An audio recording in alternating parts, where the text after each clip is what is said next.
কথা লুপ্ত হইবে জ্ঞান ইতু ভকতির পথ ও অধর্মে পিরিবে যাইবে লোক গতি ও ভকতিক রাখি তুমি থাকি অতি কৃষ্ণ কৃষ্ণ। শ্রীমন্ত শংকৰ হৰি ভকতৰ জানা যেন কল্পতৰু তাহান্ত বিনাই নাই নাই নাই আমার পরম গুরু তাহান্ত বিনাই নাই নাই নাই আমার পরম গুরু।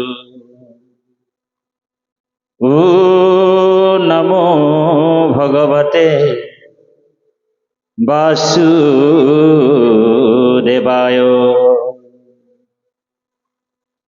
ও নমো ভগবতে বাসুদেবায়।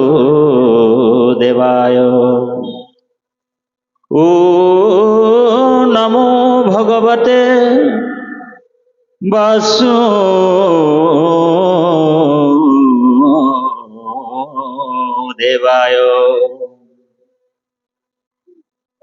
जन्मा भवादि मज्जस्य तज्जा समुतिज्यो नरहो परं प्राप्नुति पातकोऽपि तं सनातनं सदानन्दमुपस्मयो हृदि यस्य स्मरणं मात्रेण संसारो बन्धनो विमुच्यते। प्रभो विष्णुवे नमो नमः।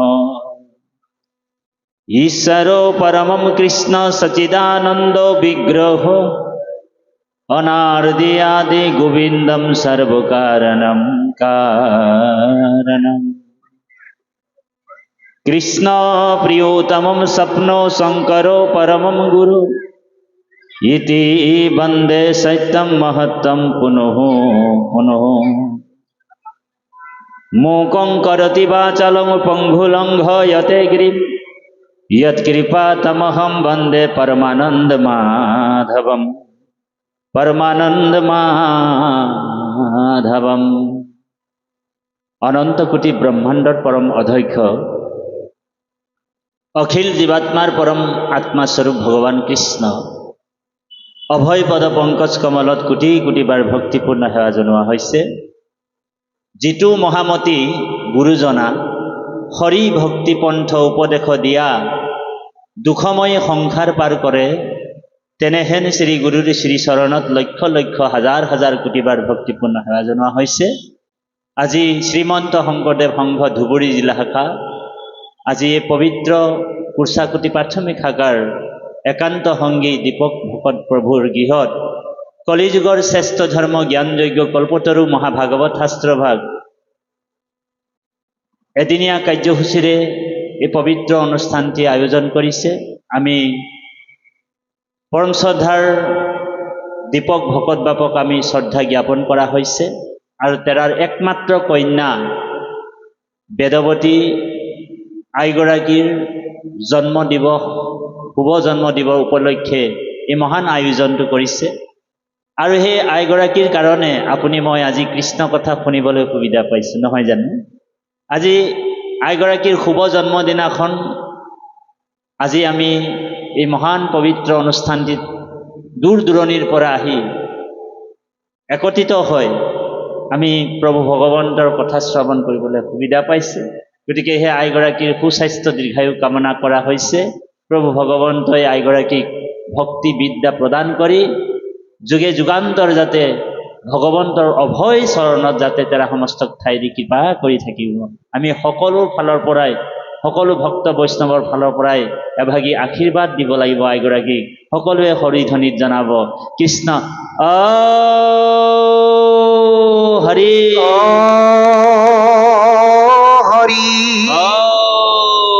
হৰা। কৃষ্ণ। সেই পুণ্য জীৱাত্মাটো আচলতে ভকত, ঈশ্বৰৰ একান্ত ভকত আছিল। সেইকাৰণে আজি তেৰাৰ কৃপাত আজি এই শুভ জন্ম দিনাখনে আপুনি মই ভগৱন্তৰ গুণনাম ব্ৰহ্মাণ্ডৰ একমাত্ৰ পৰম ঈশ্বৰ প্ৰভু ভগৱন্ত কৃষ্ণ কথা আজি আমি লীলা চৰিত্ৰ শ্ৰৱণ কৰিবলৈ আজি ভগৱন্তই আমাক কৃপা কৰিছে। আৰু প্ৰভু ভগৱন্তৰ কৃপা অবিহনে সকলো ব্যৰ্থ বুলি কৈছে, নহয় জানো প্ৰভু? কৃষ্ণৰ কৃপা নহ'লে একো কাৰ্য সাধন নহয় বুলি কৈছে। কৃষ্ণৰ কৃপাতে ব্ৰহ্মাৰ ভৈলা জ্ঞান, কৃষ্ণ কৃপা বিনে কাৰ্য সাধিবাক টান। কৃষ্ণ কৃপা নহ'লে এনেকুৱা অনুষ্ঠান পাতিবও নোৱাৰে বুলি কৈছে। তেৰা সমস্ত প্ৰতি কৃপা কৃষ্ণৰ কৃপা আছে, আৰু আপোনালোকৰ প্ৰতি আমালোকৰ প্ৰতিও ভগৱন্তৰ কৃপা আছে। আমি সৰ্বপ্ৰথমে শ্ৰীমন্ত শংকৰদেৱ সংঘৰ কাণ্ডাৰী স্বৰূপ এই জিলা শাখাৰ সম্পাদক আমাৰ অখিল দাস প্ৰভুজনাক আমি ভক্তিপূৰ্ণ সেৱা জনোৱা হৈছে। লগতে এই জিলা শাখাৰ যথেষ্ট বিষয়ববীয়া আই মাতৃ আৰু মূলৰ সদস্য এগৰাকীও ইয়াত আছে। আমি সবাৰ ওচৰণতে কোটি কোটিবাৰ ভক্তিপূৰ্ণ সেৱা জনোৱা হৈছে। আৰু লগতে আমাৰ দূৰ দূৰণিৰ পৰা আই মাতৃসৱ এই পবিত্ৰ অনুষ্ঠানটিত আহিছে, কৃষ্ণ কথা শুনিবলৈ আহিছে। আমি সবাৰ ওচৰণত ভক্তিপূৰ্ণ সেৱা জনাই আজিৰ এই মহান ব্যাখ্যা অনুষ্ঠানটি আৰম্ভ কৰিছোঁ। কিন্তু আৰম্ভ কৰাৰ আগে আগে আপোনালোক তিনিবাৰ জয় ধ্বনিৰে গুৰুক সম্বৰ্ধনা এভাগ জনাব লাগিব, নহয় জানো বাৰু? ব্ৰহ্মাণ্ড মানে শৰীৰৰূপী ব্ৰহ্মাণ্ড কম্পনৰ সৃষ্টি হৈ যাব লাগিব, গুৰু সম্বৰ্ধনা জনাব লাগিব। সকলোৱে সহযোগ কৰিব। জয় জগতগুৰু শ্ৰীমন্ত শংকৰদেৱ জয়। কি ৰকম মানুহ ৰে, আৱাজেই নাই ওলাইছে দেখোন। আইসকলৰ আৱাজেই নাই ওলোৱাইছে। অলপ উচ্চ কণ্ঠেৰে কওক, গুৰুৰ নাম লওক। ৰাম নাম কৃষ্ণ নাম ল'বলৈ কেতিয়াও লাজ আৰু ভয় কৰিব নালাগে। লাজ এৰি গাৱৈ গীত নাচয় আনন্দত, নেৰুতাৰ হৃদয়ক সখী সৰ্ব ক্ষণ বুলি কৈছে ভগৱান কৃষ্ণই উদ্ধৱক কৈছে, হয়নে বাৰু? গতিকে আমি লাজ ভয় এৰি ভগৱন্তৰ গুণনাম ল'ব লাগিব। কোনোবা যদি আপোনাক কৃষ্ণ বুলি কৈছে, হয়নে বাৰু? ৰাস্তা ঘাটে আপোনাক লগ পাই গ'ল, হাতে বাটে ঘাটে কোনোবা ভকত এজন আপোনাক কৃষ্ণ বাপ বুলি কৈছে, আপুনি যদি এনেকা কৈ দিলে, তেতিয়া আপুনি গম পাব কোনো বোলে পদৰ যোগ্যতাত আপুনি মই নাই, হয়নে বাৰু? না আপুনি সম্পাদক, না বোলে সভাপতি, না প্ৰচাৰক, বা একোতে নাই, না ভকত। আচলতে ভগৱন্তৰ নামৰ প্ৰতি আমাৰ এনেকুৱা অনুৰাগ হ'ব লাগিব, এনেকুৱা অনুৰাগ হ'ব লাগিব যে ৰোমাঞ্চিত হৈ যাব লাগিব আপুনি মই। গতিকে এনেকুৱা এই অমৃত পবিত্ৰ ভগৱন্তৰ কথা অমৃতৰ গংগাত আমি স্নান কৰিবলৈ আগবাঢ়িছোঁ। সবাৰো চৰণত সেৱা জনাইছোঁ। উচ্চ কণ্ঠেৰে বাহিৰে ভিতৰে তিনিবাৰ গুৰুৰ নাম ল'ম, সহযোগ কৰিব। জয় জগতগুৰু শ্ৰীমন্ত শংকৰদেৱ জয়। এতিয়াহে বুঝাই গেল আমি পাক্কা গুৰুৰ হিচাপ। আমি গুৰুৰ কৃপাতে আজি এই মহান নাম ধৰ্ম ভকতি ভাণ্ডাৰ দ্বাৰা হব চুৰি, মুকুতি কৈলি উদাস, এক হৰণ শৰীৰে নাম ধৰ্ম ৰাজা, কৰু কৰু প্ৰকাশ। হয়নে বাৰু? ভকতি ভাণ্ডাৰ, ভাণ্ডাৰ মানে ভঁৰাল, দ্বাৰা মানে দুৱাৰ, মুকুতি কৈলি উদাস, এক হৰণ শৰীৰে নাম ধৰ্ম ৰাজা। কি ধৰ্ম হয়? নাম ধৰ্মটো কি ধৰ্ম? ৰাজা ধৰ্ম, হয়নে বাৰু? ৰজাৰ ধৰ্ম। আৰু ৰজাই কেতিয়াও কাকো ভয় কৰিবলগীয়া কথা নাই। থাকে নেকি বাৰু? নাই, নাথাকে। আমাৰ লগত সহযোগ কৰি আছে আমাৰ পাঠৰ আসনত এজন ভাগৱতৰ, অসমৰ এজন ভাগৱতৰ বক্তা ব্যাখ্যাকাৰক আমাৰ হৰিকান্ত দাস বাপক আমি ভক্তিপূৰ্ণ সেৱা জনাইছোঁ। আৰু লগতে সহযোগ হৈ আহিছে আমাৰ পৰম শ্ৰদ্ধাৰ অৰুণ নায়ক বাপ, যোৰহাট জিলাৰ তিয়ক আঞ্চলিকৰ হৈ তেখেতক আমি ভক্তিপূৰ্ণ সেৱা জনোৱা হৈছে। গতিকে আৰু আমি আপোনাসৱ মহামহন্তক এই যোৰহাট জিলা অধিৱেশনত আগতীয়াকৈ নিমন্ত্ৰণ জনোৱা হৈছে। হৰি ও ৰাম ও ৰাম কৃষ্ণ কৃষ্ণ সবাৰো চৰণ যাতে পদধূলা আমি আমাৰ জিলাখনত পাম বুলি সেৱা জনাইছো। আমি নামঘৰৰ দায়িত্বত আছো, সবাৰো চৰণত আমি সেৱা জনাইছো, ভক্তিপূৰ্ণ সেৱা জনাইছো। মহামিলনৰ সৃষ্টি হয় অধিৱেশন বুলি ক'লে আপোনাসব জানে, আৰু আপোনাসবকো দৰ্শন পাম বুলি আশাৰে আমি বাট চাই থাকিম। এতিয়া এই কৃষ্ণ উদ্ধৱ সংবাদলৈ আমি আগবাঢ়ি যাম। তিনিটা বস্তু মহাপুণ্যৰ ফলত লাভ হয়। এক হৈছে মহাপুণ্যৰ ফলত সাধুৰ সং হয়। এক, মহাপুণ্যৰ ফলত সাধুৰ সং হয়। ভকতৰ সং পোৱাটো বহুত দুৰ্লভ বুলি কৈছে। দুৰ্লভম মনুষ্য জন্ম, মানুহৰ জন্মটো বহুত দুৰ্লভ, পাবলৈ বহুত টান। তাতোতকৈ দুৰ্লভ বুলি কৈছে ভকতৰ সং। বুজি পাইছেনে? এই ভকতৰ সংগটো তাতোতকৈ দুৰ্লভ বুলি কৈছে। সেইকাৰণে ভাগ্যোদয়ে বহু জন্ম সমৰ্জিতেই নৰহ, সংস্কৃত শ্লোকত কৈছে। যেতিয়া ভাগ্য উদয় হয় জীৱবিলাকৰ, তেতিয়াহে সৎসং লাভ হয় বুলি কৈছে, সৎসং পায় বুলি কৈছে। গতিকে সেই কৃপালু বাপাই সমস্ত আজি আপোনাসব আমি মহন্ত দৰ্শনে আমাৰ বাপজনে কৈ দিলে যে ভকত দৰ্শনে পাপ বিনাশ হয় বুলি কৈছে। আৰু এই ভকতসকলক আমিও দৰ্শন পাই আমি কৃতকৃত হৈছোঁ, কৃতাৰ্থ হৈছোঁ। কৃষ্ণ উদ্ধৱ সংবাদৰ আপোনাসব ৰহস্যবিলাক জানে, ভাগৱতৰ কথাবিলাক জানে। ভাগৱতত দশম স্কন্ধত কৈছে, এ ৰাম শত কোটি জনমৰ হে মহাপাপ ছয়, যিটো মনুষ্যৰ নিৰন্তৰে ভৈলা ক্ষয়। হিহিজন কৃষ্ণ কথা শুনিবাক পাৰে, পাপীৰ কাণত কথা ঘুচি হেন তাৰে। শতকোটি জনমৰ মহাপাপছয়, যিটো মনুষ্যৰ নিৰন্তৰে ভৈলাক্ষয়। হিহিজন কৃষ্ণ কথা শুনিবাক পাৰে, পাপীৰ কাণত কথা শুচি হেন তাৰে। বোলে পাপীয়ে কৃষ্ণ কথা শুনিবলৈ সুবিধা নাপায়। এই পাপীজনৰ বোলে গৃহত যদি দীপক ভকত বাপে গৈ কিনি এই শৰাইভাগ তামোল পাণ লৈ কিনি সেৱা জনাই আহে যে বাপ, আমি এদিনীয়া কাৰ্যসূচীৰে নাম সেৱা আৰু ভাগৱতৰ আয়োজন কৰিছোঁ, আপুনি কৃপা কৰি কিন্তু আমাৰ অনুষ্ঠানটোলৈ যাব, আমাৰ গৃহলৈ যাব। তেওঁ যদি পাপী হয় কিন্তু এই স্থানত আহিব পাৰিব নেকি? বোলে নোৱাৰে। সেইকাৰণে কৈছে পাপীৰ কাণত শুচি হেন তাৰে। বোলে পাপীয়ে কৃষ্ণ কথা ক'বও নোৱাৰে, শুনিবও নোৱাৰে, আৰু বেছি দেৰিলে বহিবও নোৱাৰে। ভগৱানৰ কথা শুনিবলৈ বহিবও নোৱাৰে, ধৈৰ্য নাই। গতিকে জন্মে জন্মান্তৰে ভৱেদ পুণ্যম তাদা ভাগৱত লভেই বুলি কৈছে। জন্মে জন্মান্তৰ যাৰ পুণ্য সঞ্চিত আছে, সেইসকল জীৱবিলাকে হৰি কথা শুনিবলৈ সুবিধা পায় বুলি কৈছে। কীৰ্তনত গুৰুজনাই আমাৰ কৈছে, কি বুলি কৈছে? এ ৰাম, কীৰ্তনত কৈছে যে জন্মে জন্মে আৰাধিছে যিটো মহাহৰি, তাহাৰ জিভাত নাম আহে হৰ হৰি। হয়নে বাৰু?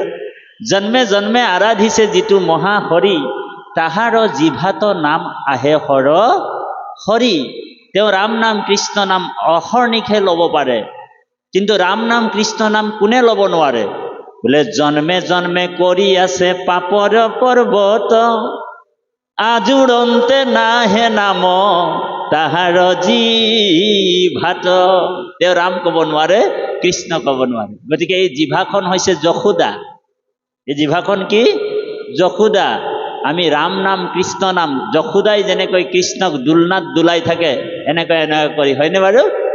আমাৰ ভকতেও ভগৱন্তৰ ৰাম নাম কৃষ্ণ নাম দোলনাৰ নিচিনা দোলাই থাকে জিভাখনত, হয়নে বাৰু? তেতিয়া হৃদয়ত যিজন নন্দ আছে, হয়নে বাৰু? হৃদয়ত কোন আছে?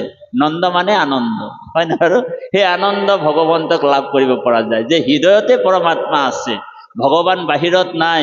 বোলে হৃদয়ত আছা তুমি, ও তোমাক কবি নজানে স্বামী, ও ভক্তি চাৰি বিষয় লোভত, কণ্ঠতে আশ্ৰয় মণি, তাক বিস্মৰিয়া মানি, নজানে বিচাৰে বাহিৰত। ভগৱন্তক বিচাৰি বাহিৰত ঘূৰি ফুৰে। কোনে ঘূৰি ফুৰে? যিসকল বিষয়ী মানুহ। বিষয়ী মানুহে ভগৱন্তৰ গোন্ধেই নাপাব বুলি কৈছে। বিষয়ী মানুহে ঈশ্বৰক চিনি নাপায়। সেইকাৰণে এই আইগৰাকীয়ে যেতিয়া প্ৰহ্লাদ চৰিত্ৰৰ নাম কীৰ্তন ভাগ দি আছিলে, তাতে এটা শব্দ ওলাইছিলে, এষাৰি আমি কৈ দিওঁ, বোলে আপুনি বিষয়ী বিষয়ী ক গুৰু মানে, তাৰ উপদেশে ইটো বিষ্ণুক নজানে। আপুনি বিষয়ী বিষয়ী ক গুৰু মানে, তাৰ উপদেশে ইটো বিষ্ণুক নজানে। যেন অন্ধলায়ে অন্ধলাক পন্থ দেই, অৱশ্যে পৰিবে দুয়ো গৰ্তৰ ভিতৰে।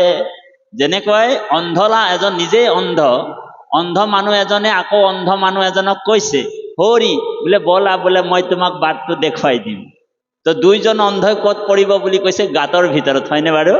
গতিকে আমি বিষয়ী মানুহসকল গুৰু হ'ব নোৱাৰে। আজিকালি ঢেৰ গুৰু ওলাই গ'ল, আপোনালোক জানে। জগতগুৰু শ্ৰীমন্ত শংকৰ গুৰুক এৰি ত্যাগ কৰি বহুত মানুহে আজিকালি বহুত গুৰুক ধৰি লৈছে, যিবিলাক মানুহ গুৰু হ'ব নোৱাৰে, হয়নে বাৰু? গুৰু কোন? যে বিষ্ণু বৈষ্ণৱৰ সং লৈবা প্ৰথমত, গুৰু মানি শুশ্ৰূষা কৰিবা ভাল মতে। আপোনা হওক বিষ্ণু বৈষ্ণৱ আৰু আপোনালোকে হৈছে গুৰু। আৰু জগতগুৰু শ্ৰীমন্ত শংকৰদেৱে হৈছে শুদ্ধ ধৰ্মৰ ভক্তি প্ৰচাৰক, আৰু তেওঁ হৈছে ভগৱন্তৰ অৱতাৰ, হয়নে বাৰু?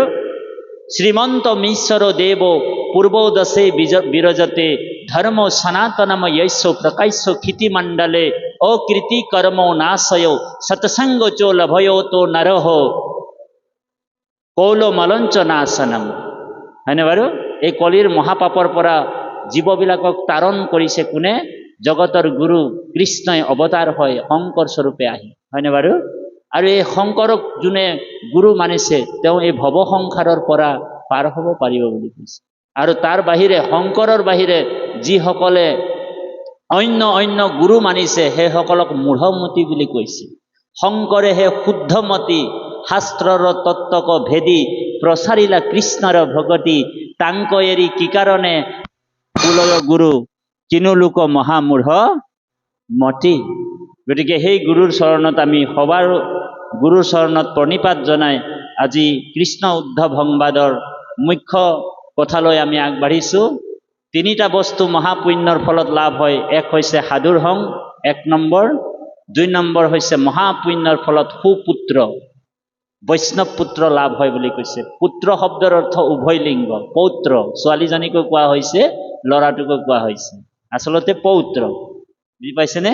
সেই পৌত্ৰ যদি কৃষ্ণৰ ভকত হয়, যদি বৈষ্ণৱ পুত্ৰ জন্ম হৈছে, তেনেহ'লে আপোনাৰ 21 পুৰুষ উদ্ধাৰ কৰে বুলি কৈছে, হয়নে বাৰু? আৰু যদি কেনেবাকে ছোৱালী হৈছে জন্ম, হয়নে বাৰু? তেওঁ 2টা কুল উদ্ধাৰ কৰে বুলি কৈছে। নিজৰ কুলটোকো উদ্ধাৰ কৰিব যদি কৃষ্ণৰ ভকত বনাইছে আপুনি, আৰু য'ত বিয়া হৈ গুচি যাব সেই কুলটোকো তেওঁ উদ্ধাৰ কৰিব পাৰে বুলি কৈছে। গতিকে ভগৱন্তৰ বিশেষ কৃপাৰ ফলত এই 3টা বস্তু লাভ হয় মহাপুণ্যৰ ফলত। এক হৈছে সাধুৰ সং, 2 নম্বৰ হৈছে মহাপুণ্যৰ ফলত সুপুত্ৰ পায়, আৰু 3 নম্বৰ হৈছে মহাপুণ্যৰ ফলত সুভাৰ্যা পায়। ভাৰ্যা মানে পত্নী। এগৰাকী ধৰ্মপৰায়ণী, ভক্তিপৰায়ণী আই মাতৃ পাবলৈ হ'লে মহাপুণ্য লাগিব। যিগৰাকী পত্নীয়ে আপোনাক ভাগৱতৰ পথত অগ্ৰসৰ কৰাই দিব, ভগৱন্তৰ পথত, আপোনাৰ ভক্তিৰ পথত আগবঢ়াই দিয়ে, সেইগৰাকী পত্নী আপুনি মহাপুণ্যৰ ফলত লাভ হৈছে বুলি ভাবিব। কিন্তু যিগৰাকী পত্নী আপোনাক ভাগৱতলৈ আহিবলৈ বাধা কৰিব, ঈশ্বৰ সেৱা কৰিবলৈ বাধা কৰিব, নাম সেৱাত আহিবলৈ বাধা কৰিব, আমি অকণমান আদিবাসী ভাষাটো কম, বেয়া পাব নেকি আপোনাৰ? যিগৰাকী পত্নীয়ে কৈছে বোলে আজিও গেলি তুই ভাগৱতে, কালিও গেলি তুই ভাগৱতে, সব দিন যদি তুই ভাগৱতে যাবি তো ঘৰেৰ বজাৰটাকে কৰবে, এনেকুৱা যদি পত্নী এগৰাকী পাই যায়, তেনেহ'লে ঔ হৰি ঔ ৰাম হৈ যাব, আপুনি নৰক ফালে যাব লাগে। আৰু যিগৰাকী পত্নীয়ে বাপজনক আগবঢ়াই দিয়ে, এই বোলে নাম দেৰি হৈছে নহয়, ভাগৱত কিজানি শেষেই হ'ব, আপুনি দৌৰ মাৰক, ঈশ্বৰ সেৱা কৰক, ভকতৰ সেৱা কৰক, হয়নে বাৰু? সেইগৰাকী পত্নী, সেইগৰাকী ভাৰ্যা আপুনি মহাপুণ্যত লাভ হৈছে বুলি ভাবিব। গতিকে এই তিনিটা কথা আপোনালোকৰ মাজত প্ৰকাশ কৰিলোঁ। আপোনালোক জানে সত্য, তেৰতা, দাপৰ আৰু কলি, এইটো কি কাল?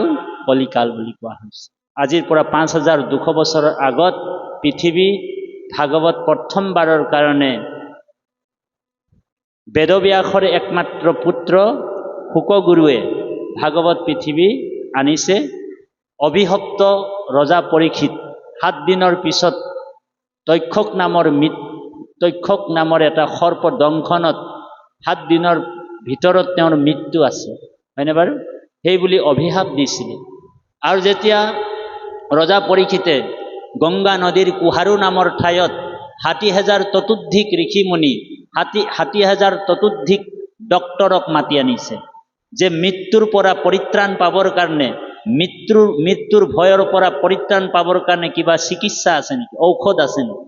সেই বুলি যেতিয়া ঋষিসকলক, শাস্ত্ৰজ্ঞ, ব্ৰহ্মজ্ঞ, বেদজ্ঞ ঋষিসকলক যেতিয়া প্ৰশ্ন কৰিলে, তেতিয়া এজন ঋষিয়ে কৈছে, হে ৰজা পৰীক্ষিত, তুমি এটা কাম কৰা, তুমি যজ্ঞ কৰিব লাগিব, তুমি মৃত্যু ভয়ৰ পৰা তেতিয়াহে পৰিত্ৰাণ পাবা। ৰজা পৰীক্ষিতে সুধিছে, প্ৰভু আমি কিমান দিন যজ্ঞ কৰিব লাগিব? তেতিয়া এজন ঋষিয়ে থিয় হৈ কৈছে, তুমি 100 বছৰ যজ্ঞ কৰিব লাগিব। বুজি পাইছেনে? অশ্বমেধ যজ্ঞ, বাজপেয় যজ্ঞ, ৰাজসুই যজ্ঞ কৰিবলৈ 100 বছৰ লাগে। গতিকে ৰজা পৰীক্ষিতে কৈছে, মই জীয়াই থাকিম মাত্ৰ, মোৰ ওচৰত সময় আছে কিমান? 7 দিন।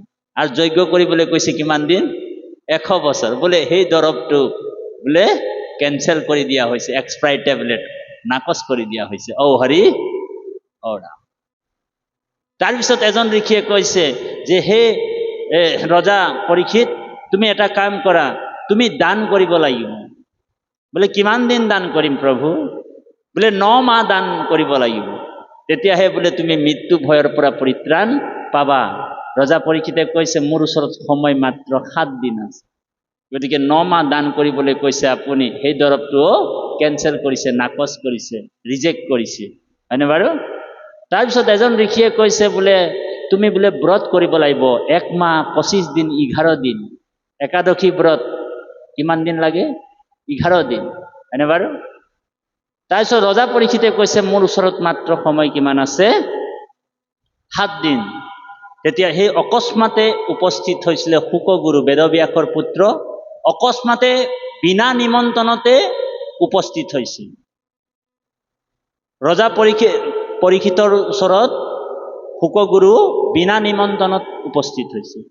বিনা নিমন্ত্ৰণ, কোনো নিমন্ত্ৰণ নথকাকে সেই পবিত্ৰ গংগা নদীৰ পাৰতে কুহাৰু নামৰ ঠাইত আহিছে। দিগম্বৰ ভেশ আছিল। আহি আসনত বহিলে। ৰজা পৰীক্ষিতক সুধিছে, তোমাৰ সময় কিমান আছে কোৱা? বোলে 7 দিন প্ৰভু। বোলে 7 দিনটো তোমাৰ বহুত সময় আছে দেখোন, তোমাক মই 2 দণ্ডতে গতি দি দিম বুলি কৈছে। 2 দণ্ডে পাইলা গতি, খটাংগ নিৰ্পতি, জীৱা তুমি 7 দিন। চিন্তা কৰা, কি কৰো, তুমিতো 7 দিন জীয়াই থাকিব, হয়নে বাৰু? গতিকে কৃপালু বাপাই সমস্ত, ৰজা পৰীক্ষিত মৰিব 7 দিনৰ ভিতৰত, আৰু আপুনি ময়ো মৰিব লাগিব 7 দিনৰ ভিতৰত। কাৰণ 8 নম্বৰ দিনটো কেলেণ্ডাৰত নাপায়। ঔ হৰি, 8 নম্বৰ দিন আছে নেকি? কোনো কেলেণ্ডাৰত আছে? নাই। 7 দিনৰ পিছত ৰজা পৰীক্ষিত মৰিব, আমিও মৰিম। গতিকে ভাগৱত অকল পৰীক্ষিতৰ কাৰণে নেকি বাৰু? বোলে নহয়, পৰীক্ষিত মাত্ৰ নিমিত্ত, হয়নে বাৰু? পৰীক্ষিতৰ যোগেদি আমাক ভাগৱত কৈ আছে, আমিও মৰিবলৈ গৈ আছো, আৰু ৰজা পৰীক্ষিত মৰিব। গতিকে কৃপালু বাপাই সমস্ত, আমাৰ আয়ুটোও গৈ আছে। আমি সোম, মংগল, বুধ, বৃহস্পতি, শুকুৰ, শনি, দেও, এই 7টা দিনৰ ভিতৰত আমাৰো মৰণ, আৰু ৰজা পৰীক্ষিতৰো 7 দিনৰ ভিতৰতে মৰণ। গতিকে জীৱনৰ 2টা দিন আমি ঠিক কৰিব লাগিব। ৰজা পৰীক্ষিতে কৰিছে। জীৱনৰ জন্মদিনটো কিন্তু কোনেও নাজানে, আপুনি ময়ো নাজানো, জ্ঞাত নহয় যে আমি জন্ম ললো, হয়নে বাৰু? আৰু কি কৰ্ম কৰিব লাগিব জন্ম লওঁতে, আমি ঈশ্বৰক সেৱা কৰিব পাৰিম নে নাই, বা ঈশ্বৰৰ ভক্তিটো পাম নে নাই, কোনো ঠিক নাই। কিন্তু মৃত্যুৰ দিনটো আমি ঠিক কৰি ল'ব পৰা যায়, হয়নে বাৰু? জন্মৰ দিনটোতো আমি জ্ঞাত নহয়।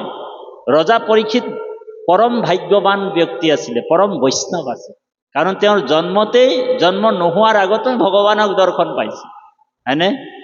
আৰু বোলে যিদিনাখন মৰণ হ'ব সেইদিনাখনো ভাগৱত দৰ্শন পাইছেনে? সেই দুটা দিন তেওঁ ঠিক হৈ গ'ল। আৰু মানুহৰ মাত্ৰ জীৱনত দুটাহে দিন, এটা জন্মৰ দিন, এটা মৃত্যুৰ দিন। এই তাৰ মাজৰ অংশটোকে জীৱন বুলি কোৱা হৈছে, মানে প্ৰভু সমস্ত। গতিকে এই দুটা দিন, আমাৰ জন্মৰ দিনটো কি হ'ল আমি ক'ব নোৱাৰো, তেনেকুৱাই গুচি গ'ল প্ৰভু সমস্ত, হয়নে বাৰু? কিন্তু মৃত্যুৰ দিনটো আমি জ্ঞাত হৈ আছো যে আমি যে মৰিব লাগিব। সেই মৃত্যুৰ দিনটো আমি ঠিক কৰি ল'ব লাগিব, যে ভালকে আমাৰ যাতে শুদ্ধভাৱে আমি যাব পাৰোঁ, ঈশ্বৰৰ লগত বিলীন হ'ব পাৰোঁ, এই কথাটো আমি মৃত্যুৰ দিনটো কিন্তু ঠিক কৰিব পাৰোঁ। সেইটো প্ৰভু ভগৱন্তই আমাক কৃপা কৰিছে। কাৰণ কৃষ্ণ কৃপাত আজি আপুনি মই সাধুৰ সংগত বহিছোঁ, হয়নে বাৰু? আৰু ভগৱন্তৰ গুণনাম শ্ৰৱণ আৰু কীৰ্তন কৰিছোঁ। এইটো এটা ৰিহাৰ্চল চলি আছে, ৰিহাৰ্চল। এইটো অখৰা বুলি কৈছে। ভাওনা, আপোনালোক ভাওনা নহয় বাৰু এইফালে, নামনি ফালে কেতিয়াবা হয়। গতিকে ৰিহাৰ্চল কৰি আছোঁ, এইটো এটা প্ৰেক্টিচ চলি আছে। ৰাম নাম কৃষ্ণ নাম আপুনি মই লৈ আছোঁ, বাপে 3 ঘণ্টা নাম গালে বাপ, হয়নে বাৰু? এইটো ৰিহাৰ্চল চলি আছে। যেনেকৈ ভাওনাত অখৰা হয় নহয়, বোলে অখৰা আকৌ 2 প্ৰকাৰৰ, এটা হৈছে বচন, এটা হৈছে মোচন, হয়নে প্ৰভু? বোলে বচনটো আপুনি ঠিকেই গালে, যদি মোচনটো ভালকে ভকতৰ লগত যদি পাল মাৰি মাৰি ৰাম নাম কৃষ্ণ নাম নললে, তেনেহ'লে যিদিনাখন ভাও দিব লাগিব, অন্তিম সময়তে আপুনি মই ভাওনাত ওলাব লাগিব। অন্তিম সময়ত, অন্তিম যাত্ৰাত আমাৰ ভাওটো ভালকে, তেতিয়াহে আমি ৰাম নাম কৃষ্ণ নাম ল'ব পাৰিম, যেতিয়া আপুনি বচন আৰু মোচনটো ভালকে ভকতৰ সংগত বহি সুন্দৰভাৱে একান্তভাৱে কৃষ্ণ কথা আমি শ্ৰৱণ কীৰ্তন কৰিম। গতিকে এই দুটা বস্তু আপুনি মই ঠিক কৰি ল'ব লাগিব, আমাৰো জীৱনটো ৰজা পৰীক্ষিতৰ নিচিনা হ'ব। গতিকে কৃপালু বাপাই সমস্ত ভাগৱত উদ্ধৱক কৃষ্ণই প্ৰশ্ন কৰিছে, প্ৰভু তুমি যে এতিয়া যাবা বৈকুণ্ঠলৈ, মই বুজি পাইছোঁ প্ৰভু, তুমি যোৱাৰ পিছত তোমাক আমি ক'ত দৰ্শন পাম? তদৌ বিয়োগানে তে ভক্তা কথম স্থাসন্তে ভূতলে। তোমাৰ বিয়োগত তোমাৰ ভকতে তোমাক ক'ত দৰ্শন পায় প্ৰভু? কাৰণ তুমি যোৱাৰ লগে লগে প্ৰভু কলিযুগ আহি যাব, হয়নে বাৰু? আৰু কলিযুগ আহি যোৱাৰ লগে লগে পৃথিৱীত ধৰ্ম শূন্য হৈ যাব, গোটেই বস্তুবিলাক কলিৰ আণ্ডাৰত গুচি যাব। কলিৰ কবলত পৰি ধৰ্ম, সত্য, শৌচ, ক্ষমা, দয়া সকলোবিলাক নাইকিয়া হৈ যাব। প্ৰভু উদ্ধৱে বিলাপ কৰিছে, প্ৰভু বোলে আপোনাৰ লগত আমাকো লৈ বলক, মই মানে কাৰ অবিহনে, তোমাৰ অবিহনে জীয়াই থাকিব নোৱাৰিম প্ৰভু, মই কাৰ লগত থাকিম প্ৰভু? গতিকে কাৰ কথা শুনি থাকিম? তোমাৰে ভক্তি, তোমাৰে চৰণ চিন্তা কৰি থাকোঁ, ৰাত্ৰি দিনে তোমাৰে উচিষ্ট খাই থাকোঁ। গতিকে প্ৰভু তুমি এতিয়া যাবাগৈ, তোমাৰ আঁচনিবিলাক শেষ কৰিলা, গতিকে তুমি যোৱাৰ লগে লগে পৃথিৱী অধৰ্মই ৰাজ ল'ব, হয়নে বাৰু? কলিনা অধৰ্মে মিত্ৰেন বাধিতা ধৰয়ো ধুনা বুলি কৈছে। কলিয়ে অধৰ্মৰ লগত মিত্ৰতা কৰি গ্ৰাম, দেশ, ৰাজ্য যিমান যি আছে সকলো কলিময় কৰি পেলাব। গতিকে প্ৰভু এ ধৰ্ম কক্ষে দাইলা কলি, এ অধৰ্মে হে ভৈলা বলি, দেখা লোক ভৈলা একাকাৰ, পাপ বাঢ়ে দিনে দিনে কৃষ্ণৰ শৰণ বিনে, আউৰ আত নাহি খে নিস্তাৰ। গতিকে পাপ বাঢ়ে দিনে দিনে কৃষ্ণৰ শৰণ বিনে, আউৰ আত নাহি খে নিস্তাৰ, সেই বুলি যেতিয়া বিলাপ কৰিছে, তেতিয়া ভগৱান কৃষ্ণই ক'ব, একেবাৰে শেষত ক'ব যে হে উদ্ধৱ, মই পৃথিৱীত থাকিম, কিন্তু দ্বাৰকা নগৰ সাগৰত যাইবে তল, মই গইলে লোকত মিলিবে বিমংগল, হয়নে বাৰু? অধৰ্মে পীড়িবে প্ৰজা যাইবে, মানে যাইবে অধোগতি বুলি কৈছে। গতিকে তুমি ভক্তিটো ৰক্ষাৰ কাৰণে তোমাক মই ৰাখিব লাগিব ভকত। সেইকাৰণে আপোনাসৱক যে আমাক যে ৰাখি থৈছে কিহৰ কাৰণে? তাৰমানে পৃথিৱীত যদি ভকত নাথাকে তেনেহ'লে ধৰ্ম ৰক্ষা হৈ নাথাকে, ধৰ্ম শূন্য হয়। সেইকাৰণে উদ্ধৱক কৈছে, হে উদ্ধৱ তুমি ইয়াত থাকিব নালাগে, তুমি বদৰিকা আশ্ৰমলৈ যোৱা। তাত মোৰ ভকত উদ্ধৱ আৰু মৈত্ৰেয়ক পাবা, এই বিদুৰ আৰু মৈত্ৰেয়ক পাবা। আৰু সেই বিদুৰ মৈত্ৰৰ লগত তুমি ঘূৰি ফুৰিবা আৰু এই ভাগৱত ভক্তিটো তুমি প্ৰচাৰ কৰি থাকিবা। বুজি পাইছেনে? কাৰণ ভগৱান কৃষ্ণই নিজেই উদ্ধৱক কৈছে, আমাৰ বাপজনে কৈছে যে উদ্ধৱক কৃষ্ণই কৈছে, হে উদ্ধৱ মোৰ সমস্ত বৈভৱ সমস্ত বলবীৰ্য তিৰুধায়ে প্ৰবিষ্টয়ম শ্ৰীমদ ভাগৱতৰ নভম। আৰু নভম মানে হৈছে সমুদ্ৰ, মই ভাগৱত সমুদ্ৰত সোমাই যাম। তেমনয় বাগ্ময় মূৰ্তি প্ৰত্যক্ষ বৰ্ততে হৰে সেৱনাথ সৰ্বনাথ পাঠো দৰ্শনে পাপো নাশী। আৰু ভাগৱত সমুদ্ৰত মোক সদায় তুমি লগ পাই থাকিবা। সেইকাৰণে ভাগৱত কোনো গ্ৰন্থ কিতাপ শাস্ত্ৰ নহয়, ভাগৱত স্বয়ং ভগৱান হয়। ইদম ভাগৱতম নামম পুৰাণম ব্ৰহ্ম সমন্বিতম সাক্ষাৎ ব্ৰহ্মস্বৰূপ। গতিকে উদ্ধৱক কৃষ্ণই কৈছে, ইয়াতে পাঠৰ মাজত অকণমান সোমাই যাওঁ।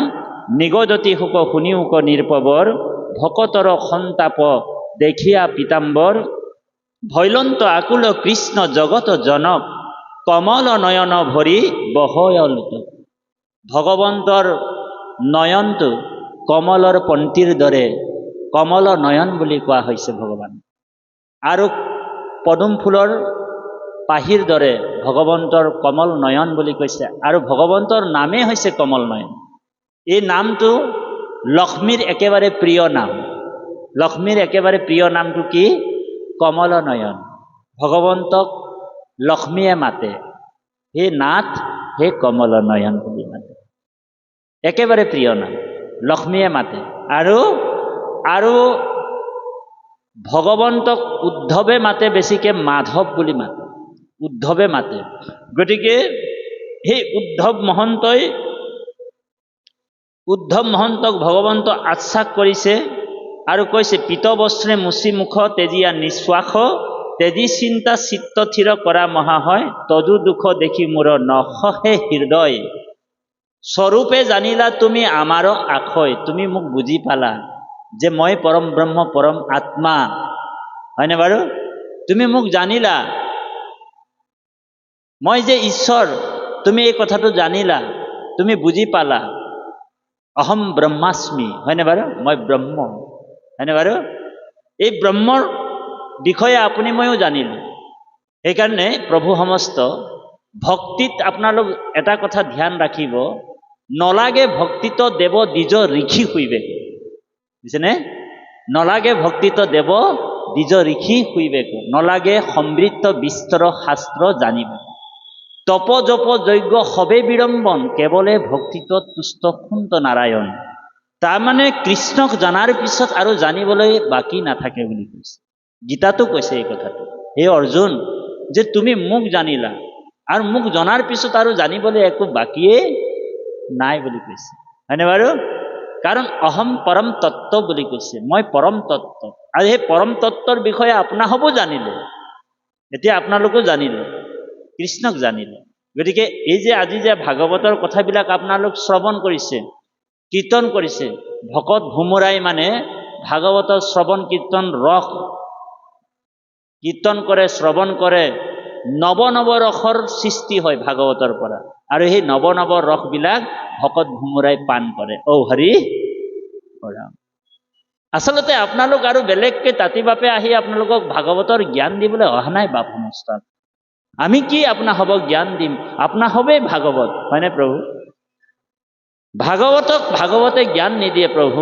সেইকাৰণে চাৰি সিদ্ধক যেতিয়া নাৰদে লগ পাইছিলে, চাৰি সিদ্ধ সনক সনাতন সদানন্দ সনত কুমাৰক যেতিয়া নাৰদে লগ পাইছিলে, নাৰদে প্ৰশ্ন কৰিছে যে হে চাৰি সিদ্ধ তোমৰা হবতো ভাগৱত, মহাভাগৱত, গতিকে আপোনাসব মহাভাগৱতে কওকচোন বাৰু যে ভাগৱত ধৰ্ম মানেনো কি, এই কথাটো কওকচোন।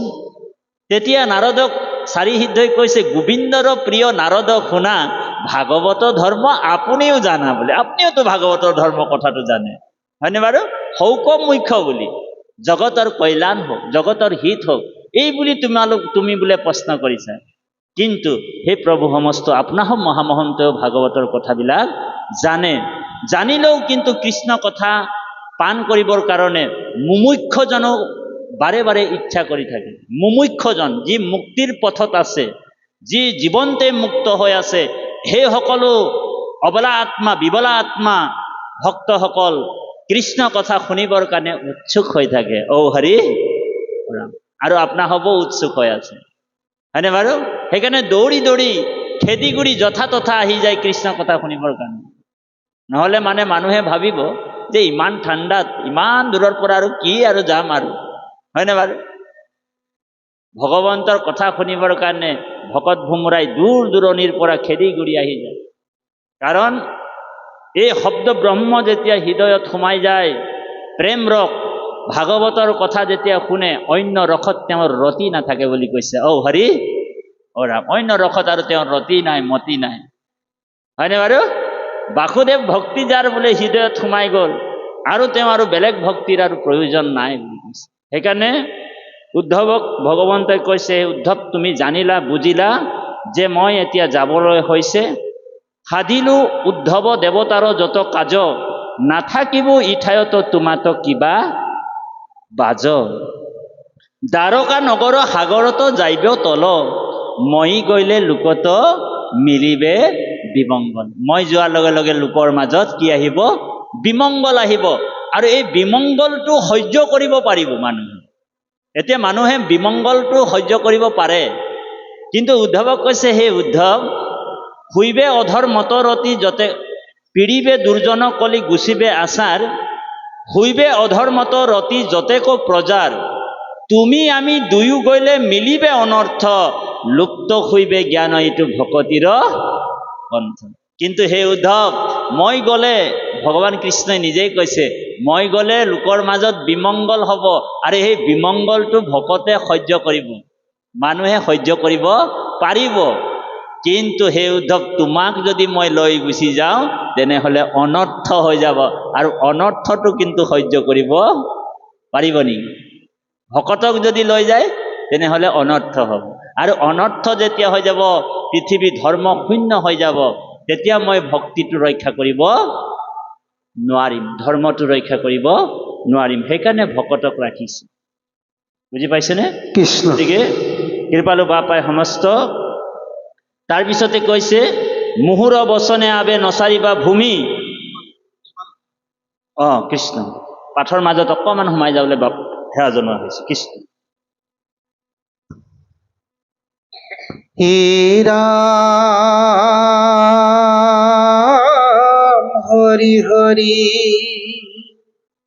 মোৰ বচনে আবে নচাৰিবা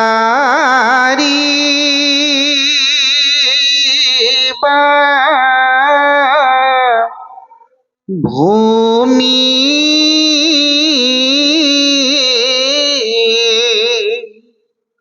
শ্ৰৱণ কীৰ্তন প্ৰবাহ, তায়া থাকা তুমি, ভকতি নভৈলে ভূমি, যাইবে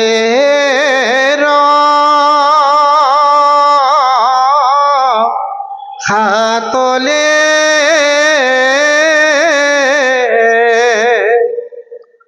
মোর আজ্ঞা পালি রহি,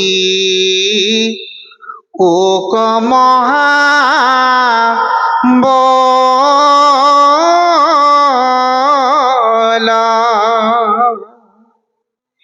কিন্তু ওই তো না থাকিবা, কহিল পকতি,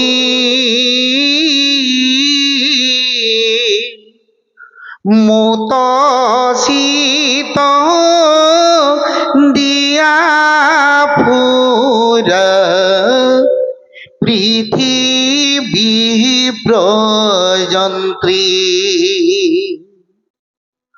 যত দেখা শুনা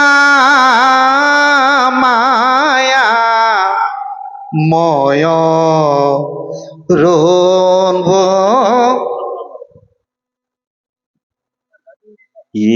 রাম যত দেখা শুনা মায়াময় স্বপ্ন মহম হরিময়ী দেখি দূর করা মতি ভ্রম হে রাম জ্ঞান কর্ম ভকতি কহিল করি ভেদ ভকতি শ্রম পন্থ দিল পরিষেদ নাহি গায় তমগতি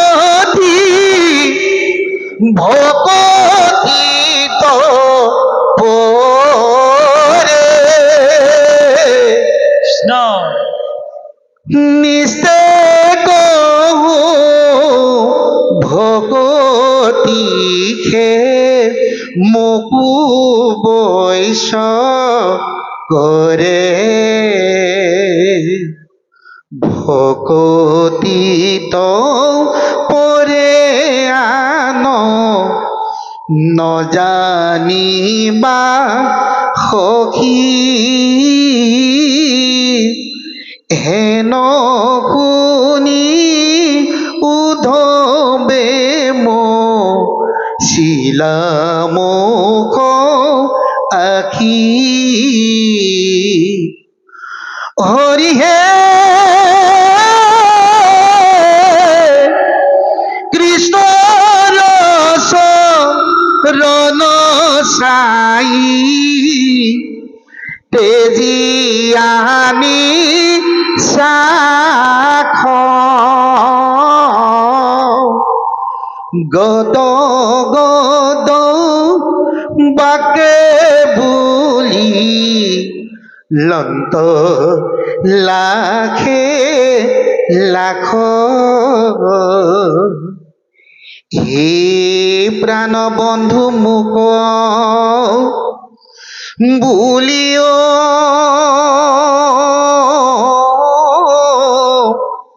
বুঝাই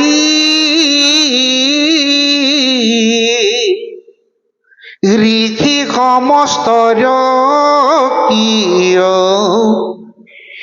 একমতি নাই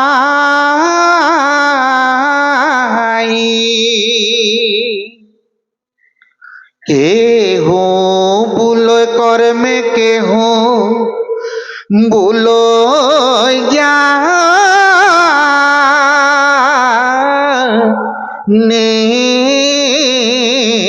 গতি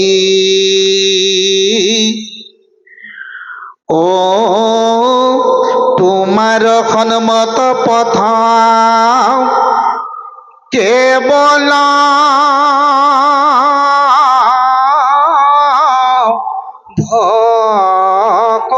ভকতি ইয়ে বেদ বাইকে কিয় ভৈল মতি ভেদ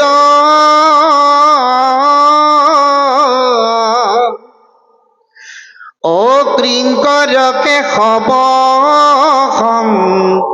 হয় করা সে